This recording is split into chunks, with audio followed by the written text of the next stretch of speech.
MCD की 12 सीटों पर हुए उपचुनाव का परिणाम आ चुका है और धीरे धीरे ये परिणाम एक संकेत दे रहा है। इस रिपोर्ट में जानेंगे कि दिचाऊ कला की सीट पर क्या कुछ हुआ, कौन कितने वोटों से जीता। नमस्कार, आप देख रहे हैं दिल्ली तक, मैं हूं आपके साथ विजय नेगी।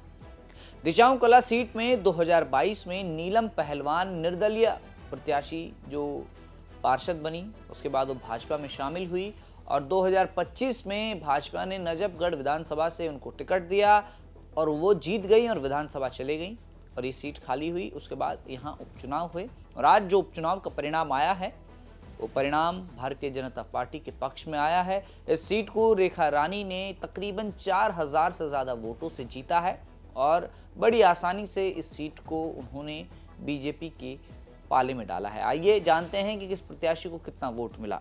भारतीय जनता पार्टी की प्रत्याशी रेखा रानी को इस सीट पर 15,282 वोट मिले। वहीं आम आदमी पार्टी की प्रत्याशी नीतू को 9,665 वोट मिले और अगर जीत का अंतर अगर देखें तो ये अंतर 5,637 वोटों का है। 5637 वोटों से आम आदमी पार्टी को हराकर बीजेपी ने इस सीट को जीता। और अगर 2022 की बात करें तो 2022 में निर्दलीय नीलम पहलवान ने इस सीट को 10,447 वोटों के बड़े मार्जिन से जीता था।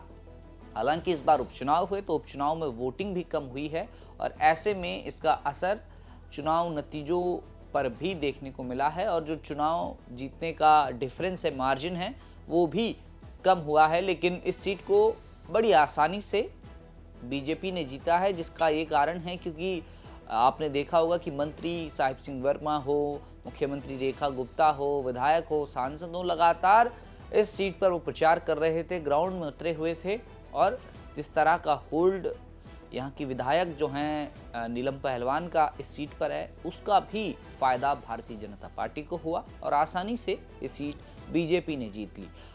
अन्य जो 11 सीटें हैं उन पर क्या परिणाम रहा, आपको ये अपडेट दिल्ली तक पर मिलेगा। लगातार आप देखते रहें दिल्ली तक।